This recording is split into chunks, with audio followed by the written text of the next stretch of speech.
A massive update tonight in relation to Alexander Isak's potential move to Liverpool. A big bomb from Ornstein. A massive update from Fabrizio. Plus, are the deals for Emiliano Martínez into Man United and Alejandro Garnacho out, moving closer? We've got updates in relation to Aston Villa and Chelsea showing an interest there again.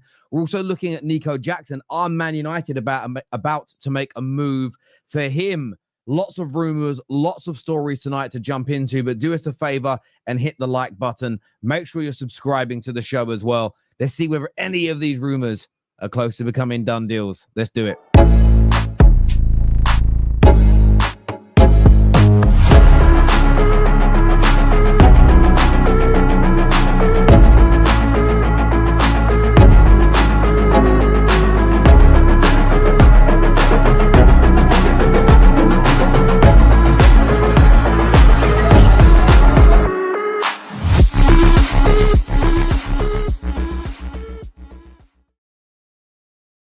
And then for Alexander Isak, guys, we have to wait the developments on Newcastle side. On Alexander Isak is really, really important to understand what Newcastle want to do. Because their stance for the whole summer has always been, no, the player is not for sale, the player is untouchable, the player will be crucial for us for the Champions League, and also Newcastle maintain this position in the recent days. So this is what they're saying to Liverpool. But Liverpool remain in active conversations. Liverpool want to try until they find a complete big wall in front of them and they say, okay, we leave this conversation, we leave this story. But at the moment, Liverpool insists to try, make something happen for Alexander Isak. So it's going to be important to see what Newcastle will do in the next hours and in the next days. If it's going to be a final no chance, forget about this, or if it's going to be maybe a different situation. At the moment, from Newcastle, they maintain their position. So it's going to be quite interesting story to follow. What about the player? Many of you asking me what the player was to do. Guys, at the moment, from what I'm hearing, Alexander Isak is very calm. He knows that Newcastle want to keep him. He knows very well about that. He knows that Newcastle want to offer a really important contract, so that's also a topic. At the same time, he knows that Liverpool would offer not just important money, but also an ambitious project too. So Alexander Isak is not closing doors to this possibility. And Liverpool were never going to make club-to-club contact without the feeling that the player could be open to making a move and to join Arne Slot this summer. So, at the moment the situation is really in Newcastle hands. It's not in the player hands, and I think it's not even in Liverpool hands. It's in Newcastle hands to keep closing their doors or maybe changing the story. Obviously, this will have an impact on Ugo Ekitike. So let's follow the developments. Today, so far, nothing really changed in a big way in this story, but of course, any moment could be important to understand the future of Alexander Isak, Ugo Ekitike, Gyökeres, and all the others. Welcome back to the show. An update there from Fabrizio. He has also said on his YouTube channel tonight, and you've got to remember what he said, the most important thing. Okay, yep, Newcastle are saying they're in control, fair. But Liverpool, until they have the door completely shut, are not going to walk away. They've had encouragement from the player. What is also stated tonight, and I think this is key, I think this is important, I think this is massive, but hit the like button before you go any further, okay? Hit the like button right now. Make sure you're subscribing and get that bell notification turned on so you know when we go live, you know when content comes out. Get that done for us right now. What he also stated, which I just think is very important, he said that this approach from Liverpool to Frankfurt for Ekitike is not something that happened today. So the way it was reported earlier is we felt they'd gone and done it today. Turns out it wasn't. He says Liverpool spoke to people involved in the deal to be informed on the situation. He's a strong option. He then went on and said Liverpool ready to offer 120 million for Isak, but Newcastle are not opening the door. At the moment, no green light. So Liverpool have essentially told Newcastle we're going to make 100 and they've basically made 120 million pound bid. They've let Newcastle know that we are willing to pay 120 million. What's really interesting though is when you couple that with what Ornstein has said tonight, which I think is even more intriguing. He said, you sense that Liverpool would only make an approach like this if there was some level of encouragement wherever that may be coming from. I don't think they would just randomly go for it And they have indeed made that approach. Now, I just think that is significant. I really do think it's significant. Stand by what I've said the whole time on this deal. Of course, he could stay at Newcastle. Of course, the deal may not be reached. Anyone saying 100% is going to stay or 100% is going to go, you may guess right, but at the time of your guess, you're inaccurate, because I don't think it's 100% in either direction. It's pure guesswork. The sensible people are talking about the possibility of it, and I think that's where we sit here on the Football Terrace. But Ornstein confirming that Liverpool must have a sense of encouragement with making this approach. And as Fabrizio said, Newcastle publicly are making this stance of it won't happen. He's not for sale. No. But what they are not doing to any degree, massive degree, is shutting the deal down. They are not selling Liverpool under no circumstances for no amount of money. No matter what you do, we are not budging. That message, as of right now, the 16th of July, 2025, that has not been sent. For me, I think this is the update that Liverpool fans were looking for. It isn't the bomb that the deal was going to happen, but I think it's a very, very important piece of information indeed. You know, it isn't the here we go, but it's a good little bomber. It's a bomb. It's information. It's enough, I think, for Liverpool fans that are already confident to say, I think we've got a really good shot at this. And speaking as someone who doesn't want this deal to happen, speaking as someone that wants him to stay at Newcastle, again, this is sobering. This is frustrating. This is massively annoying. Massively annoying indeed that Liverpool are pushing the deal in this way. I wish Isak had turned around and said that he that he doesn't want to join. I wish, that Newcastle United had already turned around to Liverpool and said, you could offer us £1 billion and we are not going to say yes. But that just isn't the case. That's the long and the short of it. As much as some people don't like it, that is not the case. Do me a favor, please, and get that like button smashed. Make sure you're subscribing, get the notifications turned on. Thank you, Anthony, for encouraging everybody in the live chat to do that for us this evening. This year from Dark Monolith says he doesn't have to push yet, but when the money is slapped on the table and they give him the bag, then we will see. Yeah, he doesn't have to push right now either, and I don't think he's going to do that. I think Isak is being very smart. I think he's being very clever. He's essentially saying to Liverpool, yes, I want to join you if you can get a deal done with Newcastle. Right now he's not going to push for that move because there isn't a huge level of certainty that he wants to get that done. For instance, in Burmo, very confident the deal will go through. That's why he's made it public via the journalists that he only wants Man United, that he wants to leave, because they think he's very confident it will happen. But I do think if the deal progresses, I do think if Liverpool grow in confidence, if there's a sense the deal will get done, that's when I think you'll see Isak push that little bit harder. Fabrizio tweet, yes, Liverpool made contact with Hugo Ekitike on Monday before the approach to Newcastle for Isak. Story remains the same. Liverpool want Isak with a bid ready. And again, Fabrizio is a journalist, so he's going to report it how the sources give it to him. Let's translate that into real talk, real life. I'm ready to make a bid is the same as I've made a bid. You know, if I ring up someone and say, look, I'm going to offer £500,000 for your house, it's essentially a bid. Yes, it isn't official as of right now, but you're testing that water. You're waiting to see whether or not that's acceptable or not. It's still a bloody bid in reality. But no, it says, but no doors open from Newcastle so far.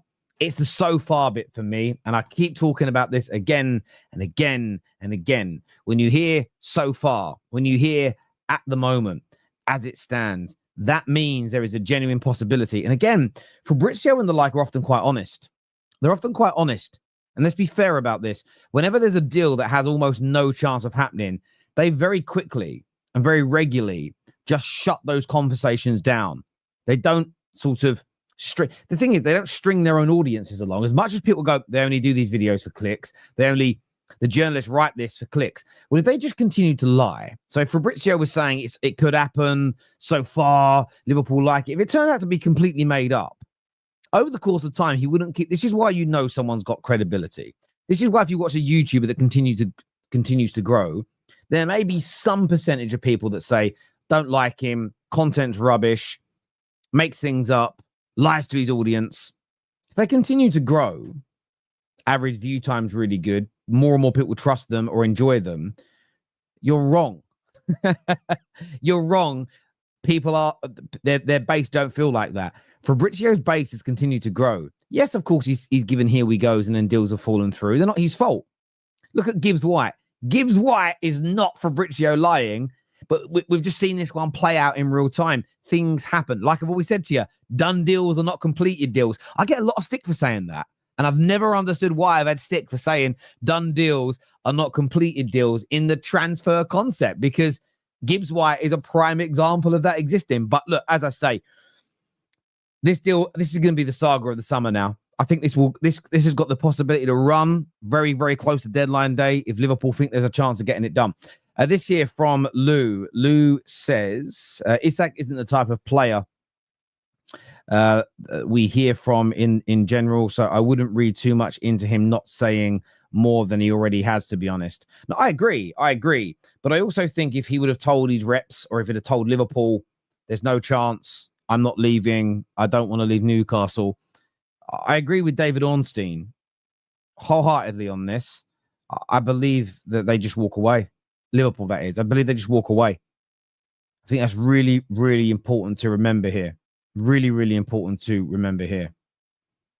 I'm 41. I feel like a spoiled rich kid who ends up on 25th birthday living in the gutter as a Man United fan.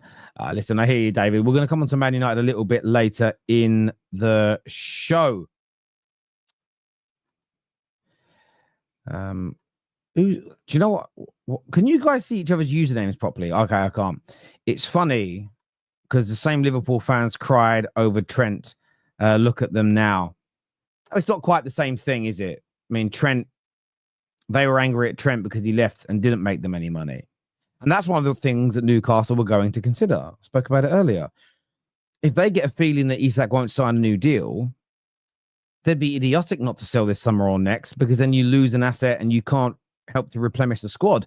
And they don't have the income and the fan base size and the monies that Liverpool do. Still, there's a lot of football fans that think because their owners are rich, it makes the club rich. And football doesn't work that way anymore. So there's so many things for them to consider, which is exactly why, personally, it's exactly why I think that, how do I want to word this right? This is exactly why I think there's a genuine bona fide chance that this happens, because they're well run. And this isn't a backhanded compliment. This isn't a dig. It's looking through the history of Premier League football, looking at well-run clubs who get offered astronomical money for their best players when they have the option to grow the squad, or there's other great options they can bring in, as in Hugo Ekitike. He's a very, very talented player that they always wanted, that they think's amazing, that they love. I don't think well-run clubs collapse in those moments. Yes, you could argue that if Man United didn't have Bruno last year, we could have got relegated. You could be right. But Newcastle were not in Man United's situation. They're a far better team, far better culture, far better run. And they're moving in the right direction. I don't think the sale of any one individual derails that too much. I really don't think it ruins things how some people seem to believe it will. I really, really believe that. Only works that way if you are City. No, that's not true at all.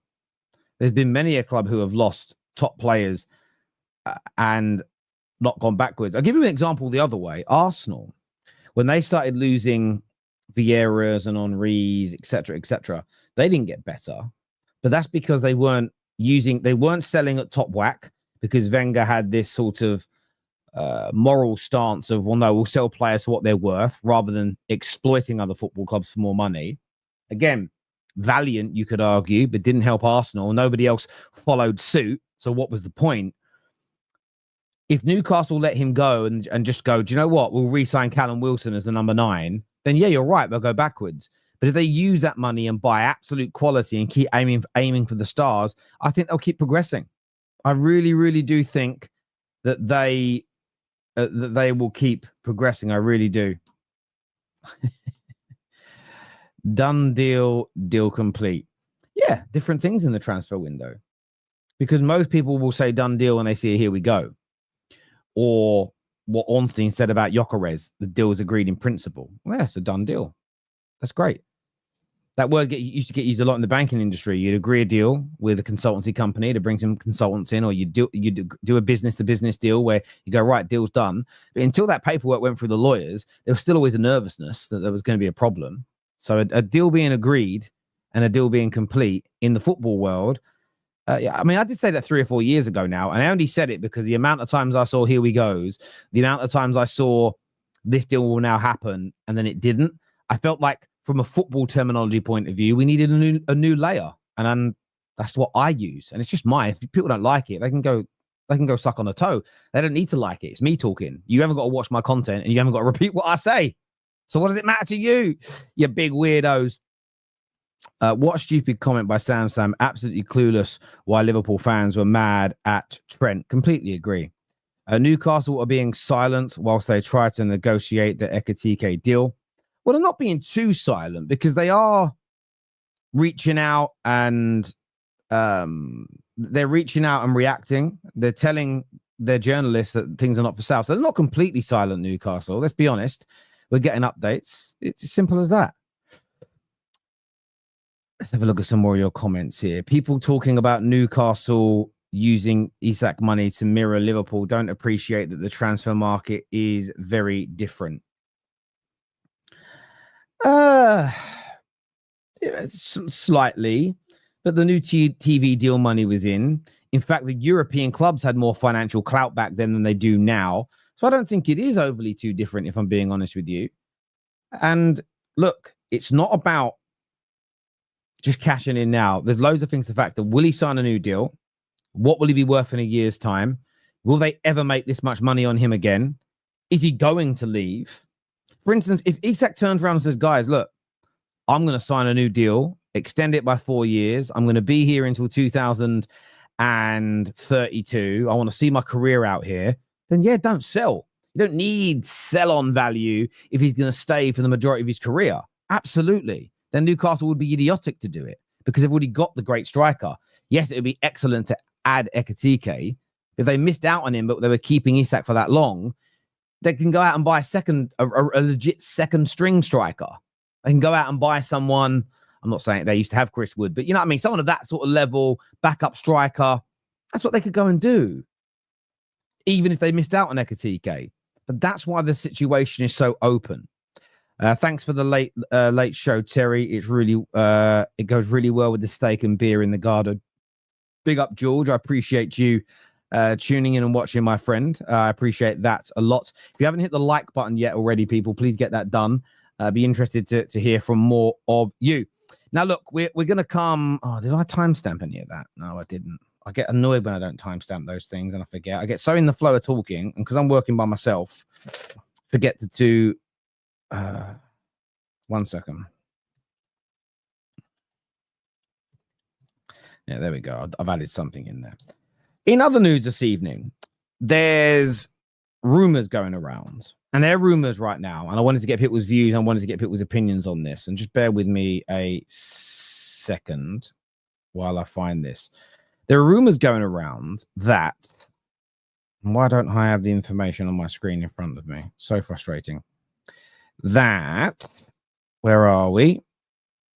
I'm actually going to boil over of anger if I can't find it. There we go. This is this is coming from another source in Argentina. There's been about 3 or 4 sources in Argentina in the past 24 hours that have all said that Man United are very close to signing Emi Martinez from Aston Villa.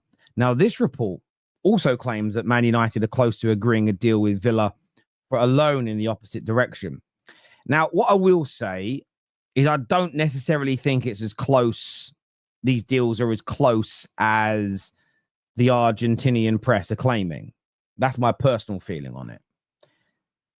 Because with that being said, what gives me a little bit of hope is actually what Ben Jacobs has done in the last 24 to 48 hours. And that's started tweeting about Emiliano Martínez to Man United again, tweeting about Garnacho leaving Manchester United again. And for me, that's encouraging. It's very, very encouraging because we need to start moving these deals along. It's as simple as that. And every day I get more and more frustrated that we haven't sold anybody. I stand on what I've said. I don't want to lose too much money. I get what people are telling me about Sancho. And you are right. It's better to lose a frupney bit than a fiver. I absolutely agree with you. It's more the precedent, though, and players being paid off and not getting a good deal. The deal with Aston Villa is reportedly a loan for Alejandro Garnacho, which, again, isn't perfect. It kicks the can down the street. It doesn't give us the money for the player. But what it does do for a player that had a bad season, it gives us a chance to put him in the shop window for him to do well. He's only on a low... The thing is, if Rashford was on 50k a week, we'd have already sold him for £40 million. If he has a good season at Aston Villa, then there's a chance that we get a decent fee. So I don't mind the loan with an obligation to buy, like we did with... I think Rashford's was an obligation to buy. But of course, Rashford didn't agree personal terms ahead of time. So there's a way Rashford could get out of it. I wouldn't mind a deal along those lines. I'm quite excited about the idea of Emiliano Martínez. I've seen the compilations today go around of people that don't like him. I've seen the compilations go around of mistakes that he's made. And look, you can make those about nearly every goalkeeper in the world. They exist. They're out there. I remember it was only a couple of years ago, people were saying that Donnarumma was overrated and finished at PSG. Now everyone's saying he's the best goalkeeper in the world, or at least second best to Alisson. So I like the idea of this deal, but we've got to start moving people on. There's also the report tonight that Man United are close to agreeing a deal of around £15 million with Juve for Sancho to go, as already mentioned. There's also a severance, so we're covering a little bit of the wages.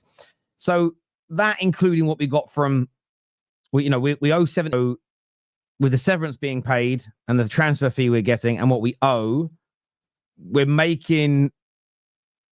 just about breaking even on the player. So no loss.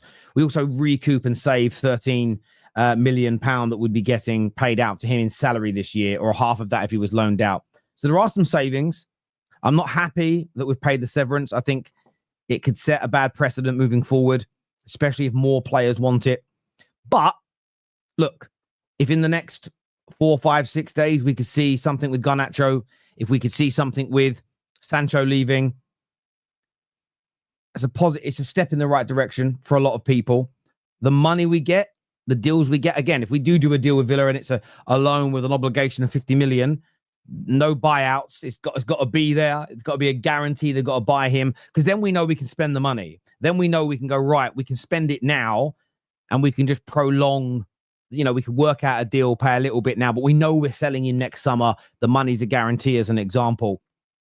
All salary covered as well. So yeah, we've got to start doing that now, because we've got a motor on with buying players. We need that. We need Mbermo in. We need to go and focus on that striker. We massively need a new goalkeeper. Even if we're keeping Onana, we need someone new. He's going to miss the whole of pre-season. He's out for 4 to 6 weeks. So we can't be starting the season with fucking Bayern in goal. Again, doesn't matter how patient I've been. Doesn't matter how level-headed I want to be. There's no defending that.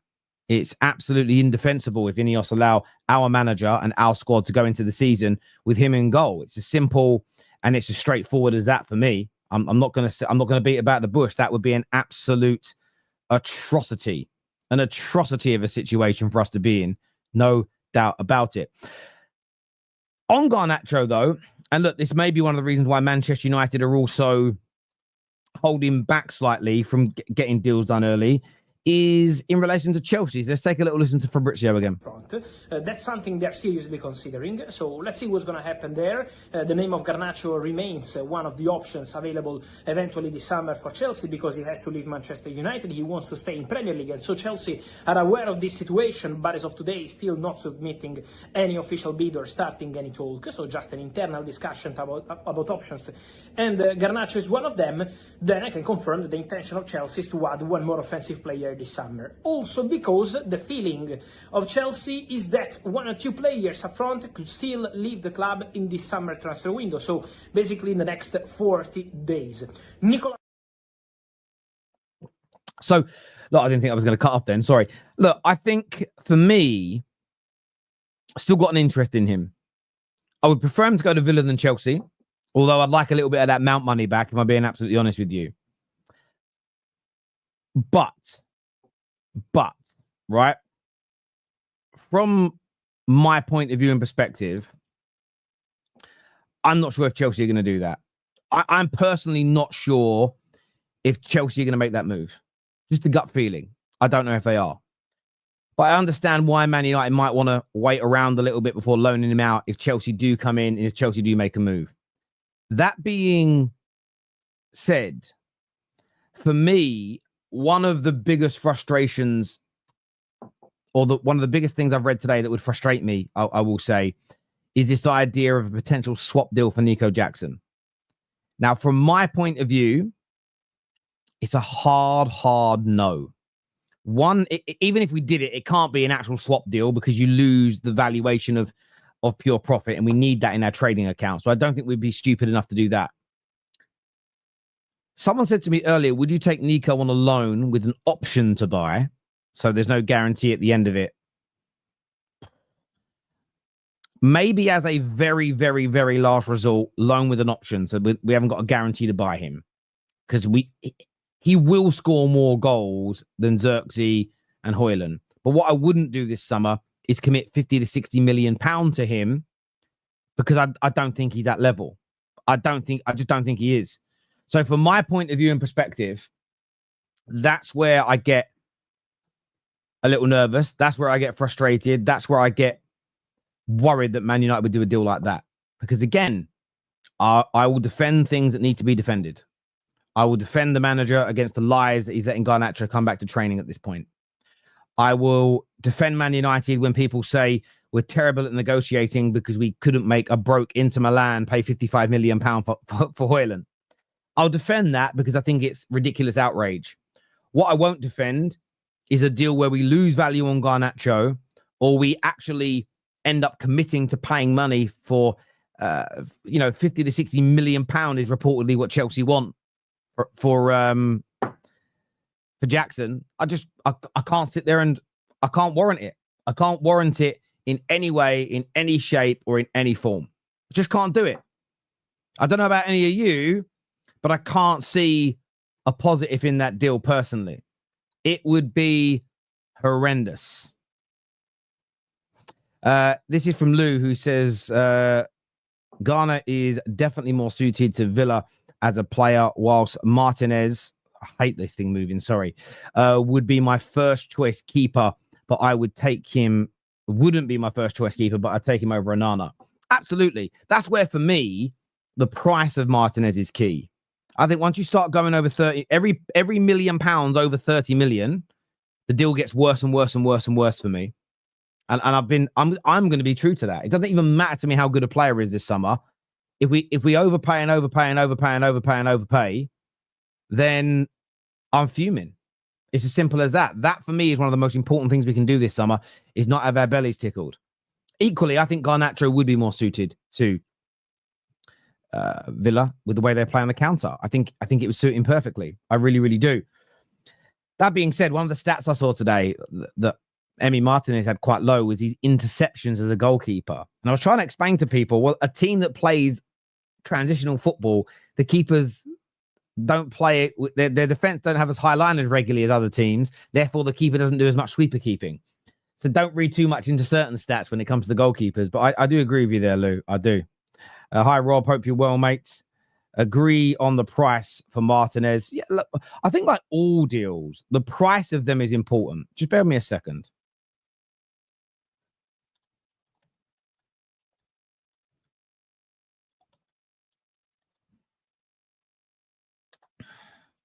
Sorry. The price of deals is very, very important indeed. It really is. The same scenario could happen between Chelsea and Villa, between Jackson and Rodgers. Matt Law even reported on this. Yeah, look, but that, again, that would be a crazy one for me if you gain Jackson, who's not as good as Ollie Watkins, and you lose Morgan Rodgers. That's a downgrade. The one thing I would say, if we were to sell Garnacho to Chelsea, and I don't want Jackson. He's not a big enough improvement, but he's still a better goal scorer than the two number 9s we've got. We'd get rid of a player that we don't want, and we'd have a better finisher. I'd rather spend the money elsewhere, but for Villa, that would be a horrendous bit of business. You get a worse striker than you've already got, and you lose one of your most potent attackers. By the way, Asensio and Rashford have also gone. And that's what you've got to remember so far when it comes to playing Aston Villa next season. You're literally talking about a team that no longer had Rashford, no longer has Asensio, who were both absolutely pivotal last season for their runs and those great Champions League nights. They're not there anymore. Marlon's gone as well, right? So if Morgan Rodgers goes, that's all 4 of them. Watkins could be out the window. That's literally all their potency in their attack from last season gone. When you actually, I haven't even stopped to think about that once until this second. That is crazy when you start to deep it.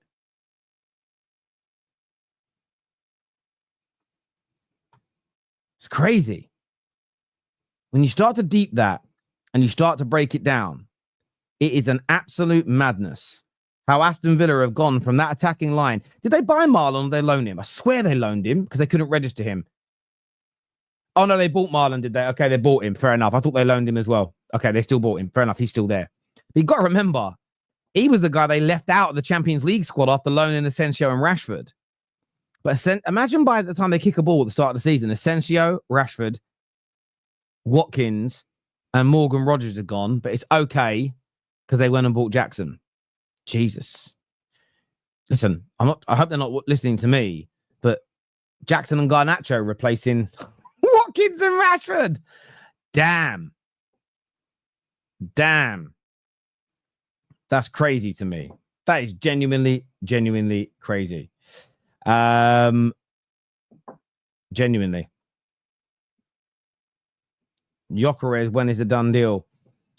Well, the details get done. I wouldn't spend too much time worrying about it, Arsenal fans. There is almost no real credible news it's going to fall apart. The agreement in principle is in place. Your club's working on it. But honestly, I don't quite get the stress. I don't personally get the stress. But maybe that's me. Maybe I'm wrong. Maybe I'm wrong for saying that. Do me a favor if you haven't done so already, please, people. Hit the like button, please. Make sure you're subscribing to the channel as well. Please get that done for us. And make sure you get that bell notification turned on so you know when we are live moving forward. That'd be great if you could all do that. Just to let you know, we haven't approached Garnacho. We have just said we are interested, but we have been interested for a year now, and that's all it is. Yeah, look, that's fair. I mean, this one thing I'd say which is fair about that is that every time there's a rumor that Man United want Jackson, Man United want Dominic Calvert-Lewin. There was another one today, and I book stamped it on purpose for a reason. I bookmarked it.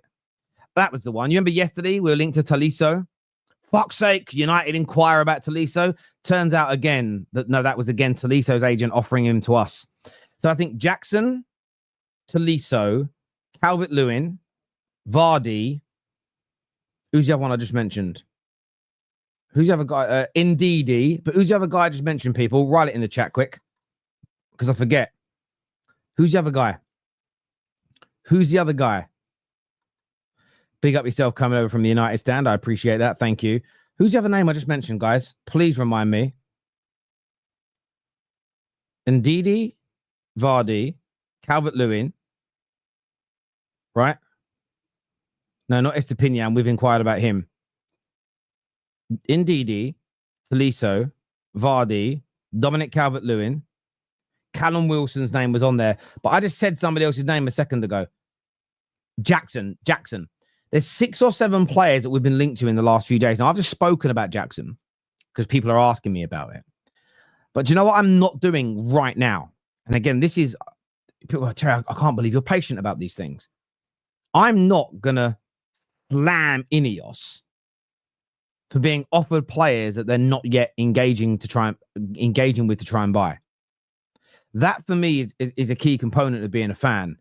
Yes, I hate the idea of signing these players, especially at some of the prices that are being put out there. But why would I attack my club for it if we're not pursuing it? It doesn't make sense to waste any energy on that yet. If somebody says, "Oh, Terry, what do you think of this deal?" I'll talk about it because I'm going to engage in the conversation. But am I going to, if we do though, if we end up signing Ndidi, Calvert-Lewin and Jackson, that's our new players, then yeah, I'll condemn it. But I just can't condemn it until we haven't even made an approach. But the media always says we have. And then the top level transfer journalists keep shutting it down. And what I don't see from Man United fans is the retraction. And I don't quite understand why we're not retracting what we're saying. Vlahovic is another one who's been offered to us. And again, the response is always United are considering and monitoring. And essentially what that means is we have other targets.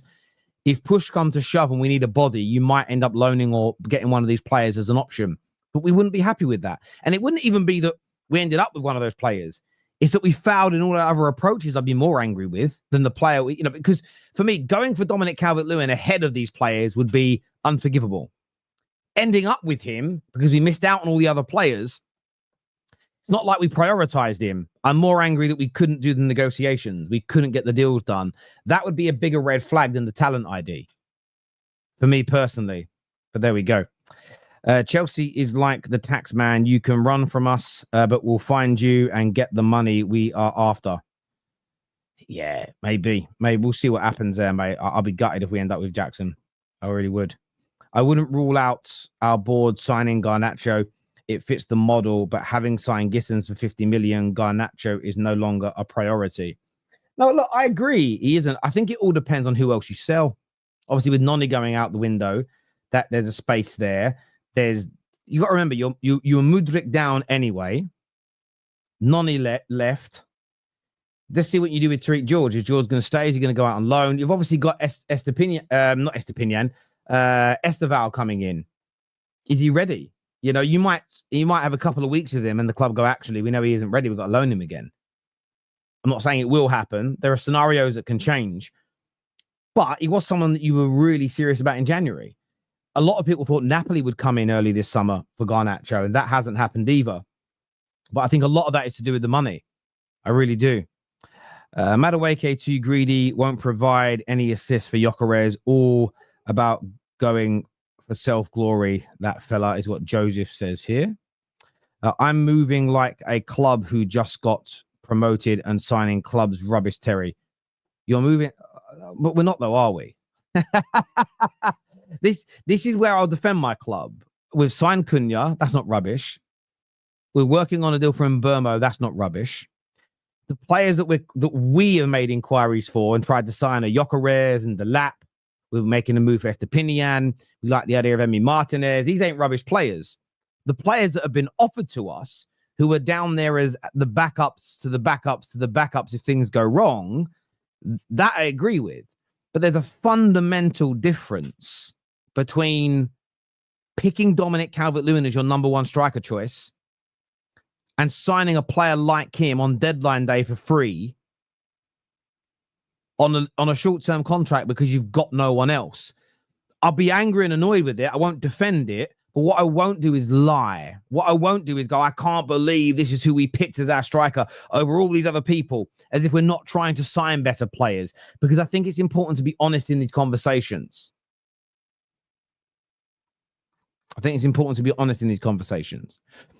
Brentford triggered the release clause of Amari Hutchinson. Does that mean they can still pay the 35 million release clause because they triggered it? No, they don't have to. essentially they couldn't come to payment terms, so they've stepped away, if that makes sense. Esteval will get time to adapt. So basically, there's just Neto and Gittins. So there's a chance we might go for Garnacho if the market opportunity, not ruling that out. Look, I think a lot of people. This is why though, Man United fans. I know we want the quick deals to happen quickly, but this is what rival clubs are waiting for. The rival clubs are waiting for Man United to get more and more desperate to keep lowering the price, so we make less and less money, and they get it cheaper. And I get, me and Staffy had this conversation last week. I'd rather get, the old expression, I'd rather lose a frupney bit than a fiver. I'd rather get some money for these players and buy than get no money for them or leave it too late in the window. And I can understand that. The difference is, and I think this is why the conversations are hard, because people don't want to, I'm not just looking at this summer. I'm looking at the precedent that it sets for next year and the year after. And if we don't fix it and we keep selling people for lower than their value and at losses, over a 3-year period, you might end up being down 150, 200 million. And do you know what that means? We might start even improving. We go, oh, look, this January, if we spend a bit of money, we could have a title push. No money left. Why? Because you fuckers told us to sell at a loss. I don't, that's my fear. Because it's happened before and it could happen again. And it will all come back. And what'll happen is in 2.5 3 years' time, everyone will be kicking off about it. I'll be sitting there and saying, guys, do you remember I told you this would happen? And most of you will go, no, you didn't. No, you didn't. And I did. The same as I told you after sacking every manager. If we didn't fix the player power problems, the overspending on transfers, the fact there was no set way of playing, there was no club plan, there was no style of play that we stuck to manager to manager. Those 5 things, I said, we don't fix those things, no new manager fixes us. Wrong, Terry, wrong. Just need a good coach. Here we are. Here we are again. You know what I mean? It's just crazy that people can't see it. And I'm not pretending to be some genius. It's just looking at what goes wrong every time and then comparing it to what the better clubs do. So fucking obvious, man. But there we go. There we go. I'd like a chance. I'd likely to try a chance on Vlahovic. What do I think? Look, I'd prefer Vlahovic to Dominic Calvert-Lewin, but I don't want any of them. But yeah, would. Yeah. It's one of them things for me. It's one of them things. One sec.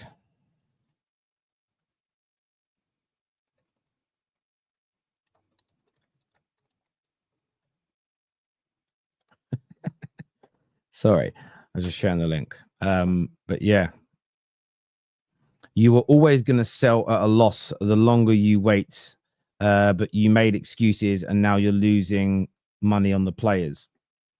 But you say that, Maradon, but that isn't true. This is why I find you such a disingenuous person.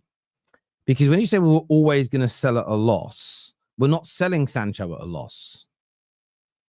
We're breaking even on the sale, and we're saving money on the salary. But it's the precedent of paying them off that I'm more concerned with than the loss.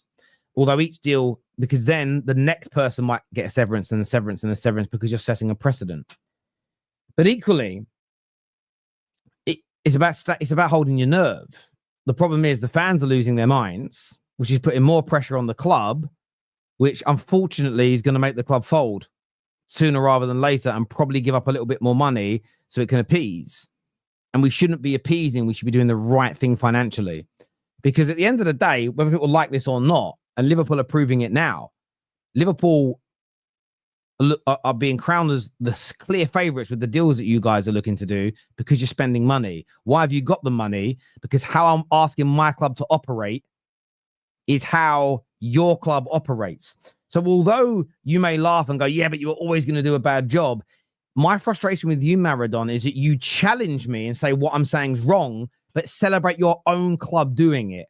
That's where I find you such an intellectually vulgar person. It's your intellectual honesty is vulgar because you know what I'm saying is true because you celebrate it in your club. You can laugh at the fact United won't do it. That's fair, Maradon. But it's the way you're acting as if what I'm saying is wrong, but you advocate that behavior in your own football club.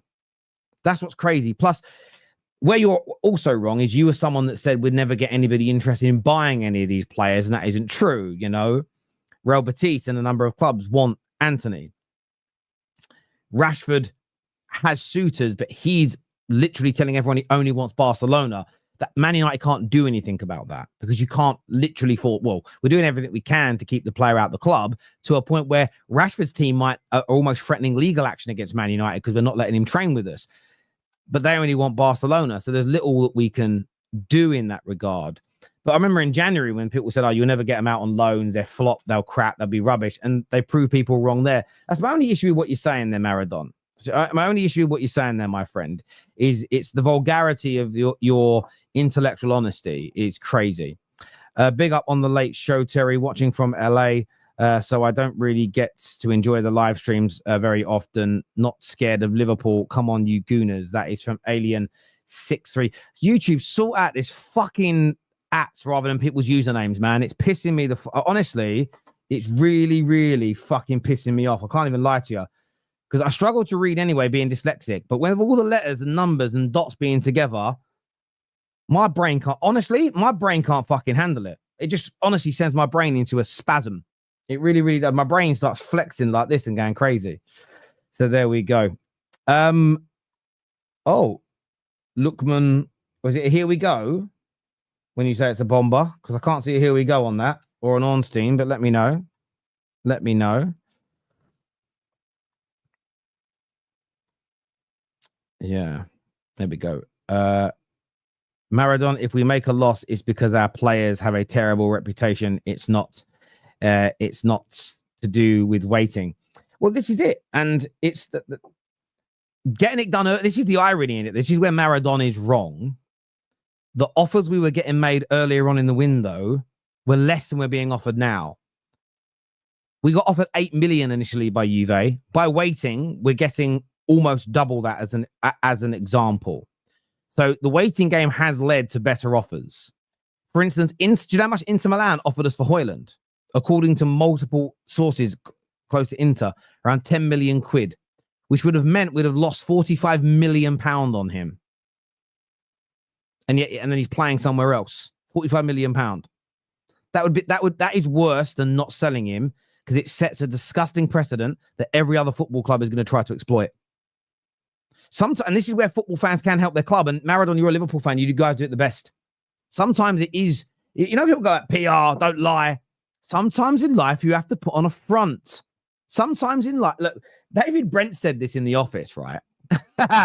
And it's so true. It really is. Where he said, like, if you're a struggling salesman, do you turn up on a bicycle? Do you get rid of your car and turn up on a bicycle? He says, no, you turn up in a better car. There is logic to that. Don't bankrupt yourself, but there's logic to it. Because if you turn up looking like you're struggling, if you turn up and your shirt's not ironed, your car's all broke down, you're looking a bit hot and sweaty because you were rushing because you're scrambling around to find petrol money, the way you come across in that sales pitch is going to hurt you. There is an element, and this is where Man United fans don't help their club, and I don't think we can see it. Sometimes there's that element of us saying, look, he had a bad season. Our club are lying. But they're meant to lie. Yeah, look, Højlund had a bad season last year. We've got a lot of faith in this kid. We love this kid. The manager rates him. They put that out in the media. Fans go, oh my God, I can't believe we're so stupid. No, it's not. Because we're trying to sell him.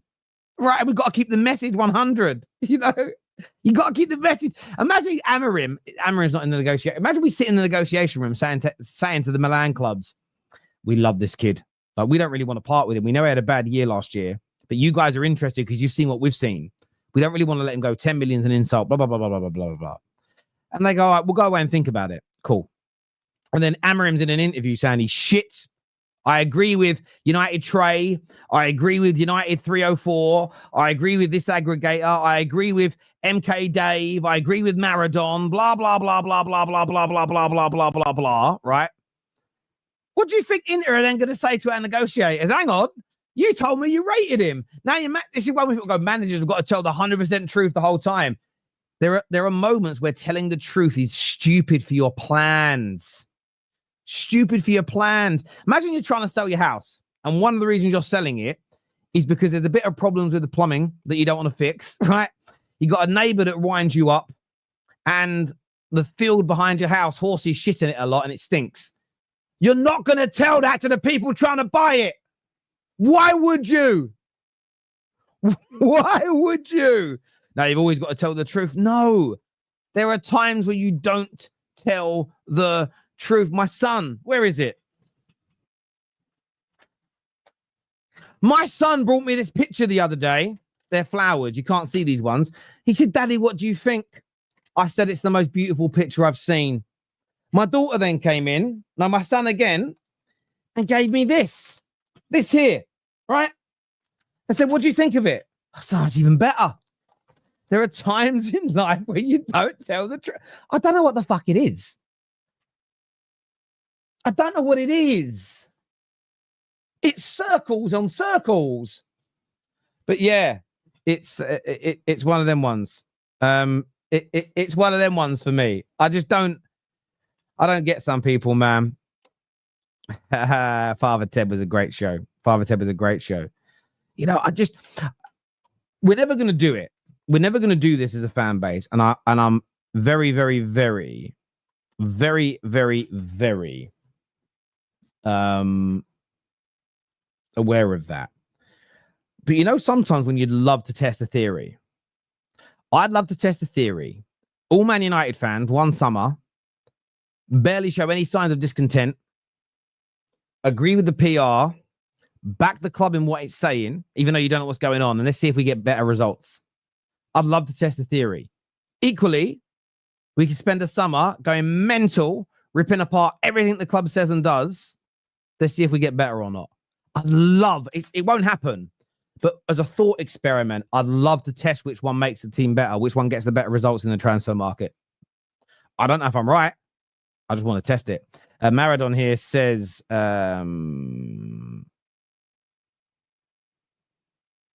here, where's it gone? Why are you capping on my name, Terry?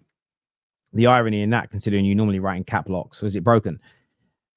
We'll test this then. So everybody screenshot this.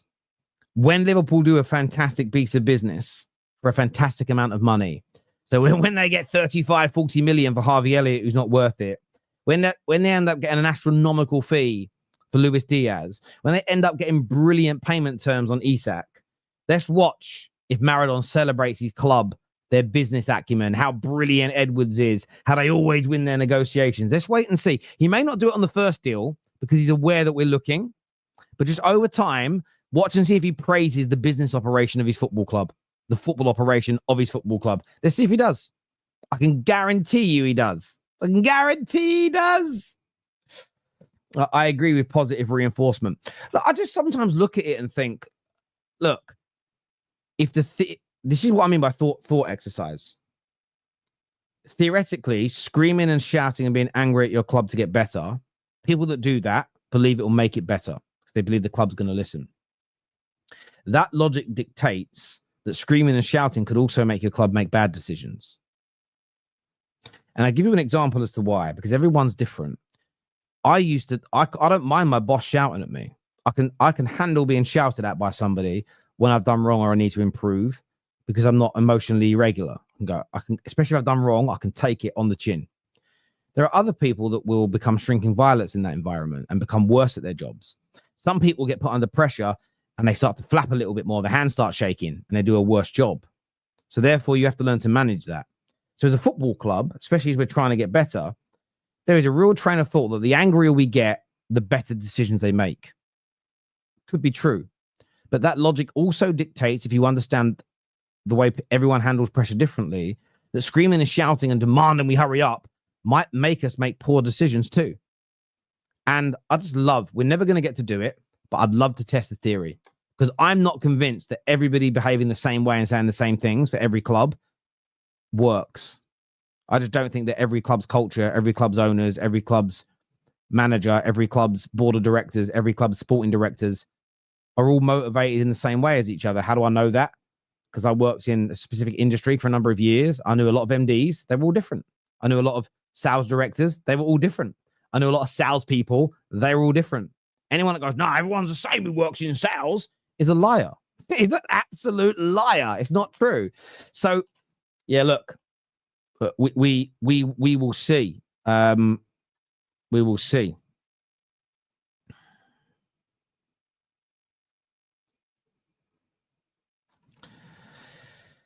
To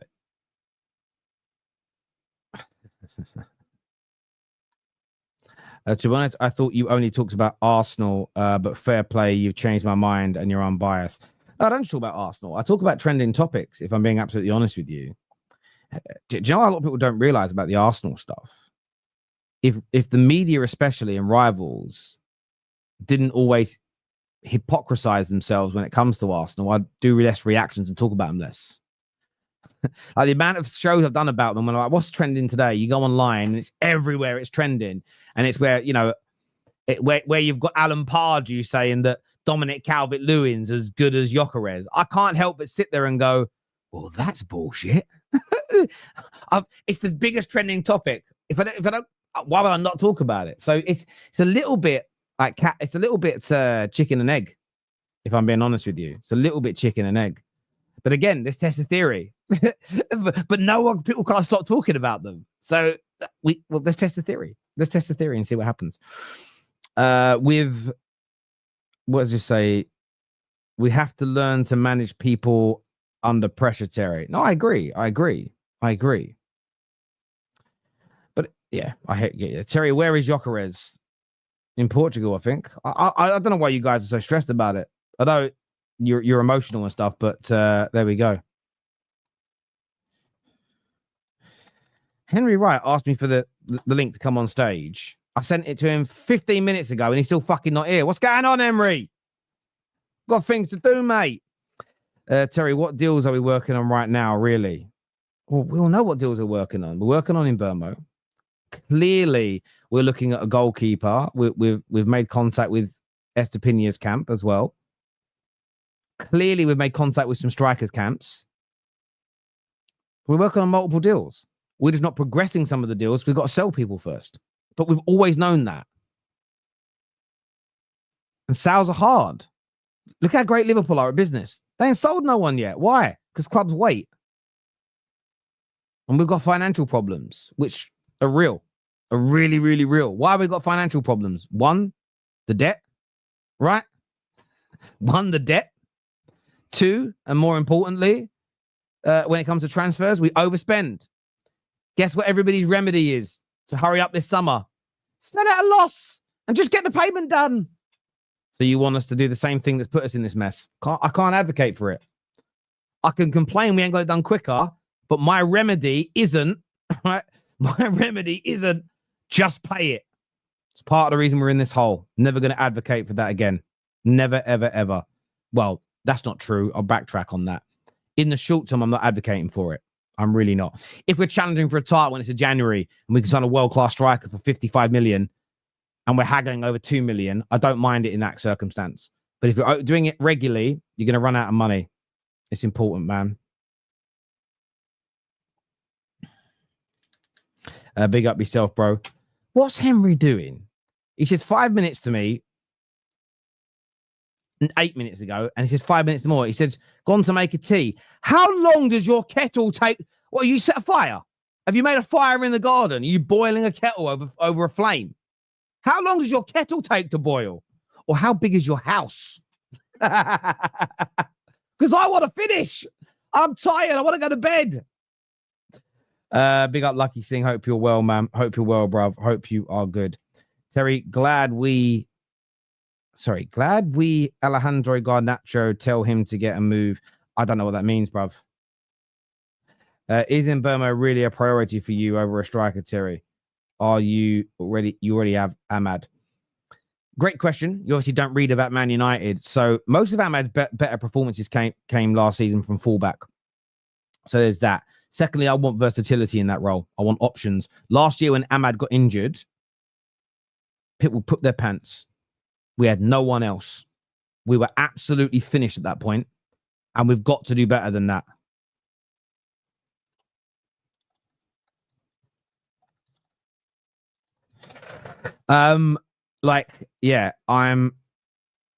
It's what? Okay, sorry, I'm just reading messages. Right, listen, I'm not waiting for Henry because I'm off the bed. Listen, people, I appreciate you all tuning in. I appreciate it a lot. Do me a big, big favor and hit the like button and make sure you're subscribing before you go. We're back tomorrow with a number of shows. Plus, I'm with Henry, the We Are Tottenham boys, and Hugh Wizzy back in the studio tomorrow. I think 7 p.m. UK time we're doing that. So it'd be great to see you all there. Until next time, people, take care. Oh, he's here now. Hang on, he's here. I was about to finish literally, I was about to finish the show. I was about... I can't hear you, mate. Sorry? I can't hear you. Your mic ain't working.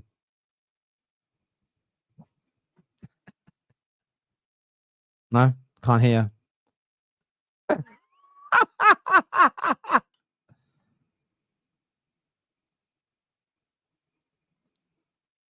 No. Mate, I'm ending the show. I'm going to catch up with you tomorrow. I'm sorry, mate. I've got to go to bed. Listen, everybody, take care. Goodbye. God bless. See you all soon. Peace.